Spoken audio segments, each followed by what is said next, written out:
Okay, hi there, and welcome to this channel. I'm Kim Chamberlain, and I'm doing a series of interviews on behalf of the Facebook group Channeling Development and Spiritual Growth. And I have the wonderful task of interviewing a range of experienced channelers. And today we are extremely fortunate that we have Lulu Williams with us. So, Lulu, welcome. It's great to have you here. And please just say a few words to introduce yourself, who you are, and what you're about. Oh, thanks, Kim, and thank you for giving me the opportunity.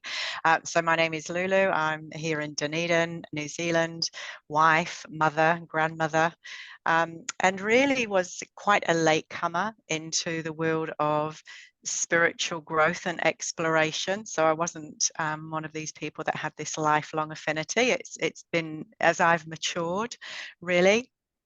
Um, Family is a really big component, and so is the Dunedin Spiritualist Church that I'm heavily involved in. So I spend a lot of my time committed to work and volunteering there, but I'm also a clairvoyant medium, healer, teacher, past life regressionist. And then just very recently this year, branched out and started to exploring therapy and healing and meditation through crystal sound bowls and Tibetan bowls. Oh, wow. So I have quite a range of things going on. That sounds wonderful. So tell us then, as well as all of that, tell us about your channeling. What kind of channeling do you do? I actually do two different types of channeling. Now, the first one was the first type of channeling that I started to do, which was a number of years ago, and I channel light language. Oh, So that is a galactic vocabulary that is not English pronunciation. It is a resonance and a frequency that is felt once light language is channeled. And I channel a collective. Um, they are a divine feminine collective. They are known as Sarai, and they hail from Lemuria. And I also have very deep connections with Lemuria as well. But I also channel Hathar, and this is a collective consciousness that, and I don't trance channel, so I'm not that person to do that, but I can get into a space of very deep relaxation, very open to the connection. And Hathar come through with a range of great wisdoms and great counsel for humanity. So that's the two different types, but the light language was definitely the first one. wow. That's amazing. So to get yourself into a channeling state, what do you do? It really is stepping out of who I am in human form and moving into a place of letting go of my intellectual mind. That's the best way I can describe it, Kim, where I kind of have to get out of the way so that I can be calm, peaceful. I have nothing on top. I have got no thoughts in my mind about food or family or anything like that. And it really is by invitation. So it did take me, I felt for me, it took a little while in me getting confident in that space of feeling open to allow that channel to come through. And once I had kind of relaxed into that space, and I've done some work and exploration around great channelers, so there's some really good resources around. Once I'd kind of let go of any fear and resistance that I had, I just felt that it flowed quite beautifully. And I have used the channeling experience within a development group that I facilitate and encouraged a number of people to open to the prospect or the connection with a higher intelligence in order to channel them. Wow, that is fantastic. Can you just share with us a kind of message that you might get through when you're channeling?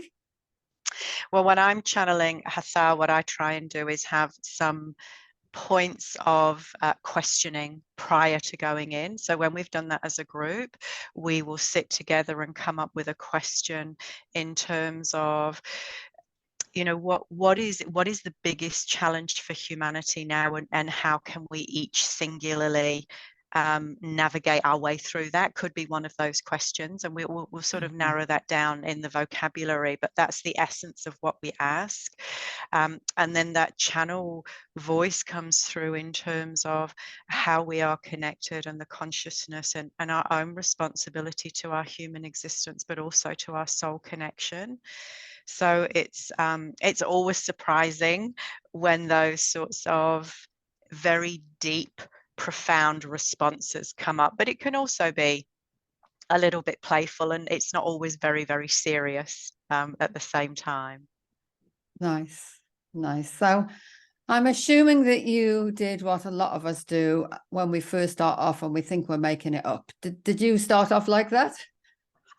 I kept coming, was that me? Was this me? Was this my thought?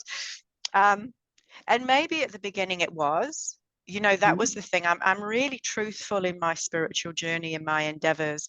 And so possibly it was me, because in order for me to feel really comfortable exploring in that arena, it was okay if it was part of my subconscious or my higher self speaking. It was okay, because I think that dovetailed nicely into the door being open. So I confidently know now it feels different, it arrives differently, it sounds and feels, it's all very different. But certainly the short answer is it probably was me to begin with. So for people starting out, or people want to improve their channeling skills, do you have any advice? There's a few things that I would say to do. One of them is really explore what it is that you want to achieve from opening the door of channeling. And there's lots of different channels, and there's lots of different ways in which we can channel. But one of the things for me is, like, don't be in a hurry. Don't be in a rush to kind of do things. Or there are some very, very famous channelers, and I'm okay not to be that famous channeler. And I think lots of people start by thinking, oh, I want to be that, and I want to be this, and I want to be the other. And what's really, really crucial is don't rush. Be yourself. Do your own work. Do your own reading. Connecting to fabulous channels like what you do, Kim, and all the work that you do. There is a huge, huge resource available to tap in. And the other thing I would say to people is just don't be afraid. If there is a fear that is sitting with you, it is worthwhile leaning into it and understanding, okay, so where does this fear come from? Because that, in essence, will hold you back completely. Once we've reconciled where that fear comes from and what we need to do with it, it allows us the freedom then to explore fully and openly without resistance.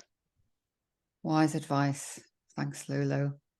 That's wonderful. What I will do is post below some of Lulu's contact details if you want to find out any more. And I'd just like to say a big thank you for sharing that wisdom. Your channeling abilities sound absolutely amazing. I know I've worked with you on a booklet, and I was very impressed with what you brought through. And for those of you starting out who might feel that's a long way from where you are, I'm sure Lulu will say it's a step-by-step process. Indeed, and people like you really help that journey, Kim. So thank you for the work that you do too. Oh, wonderful. Okay, thank you, and we'll see you later. Okay. Lovely. Thanks, Thank Kim. you. Bye. Bye.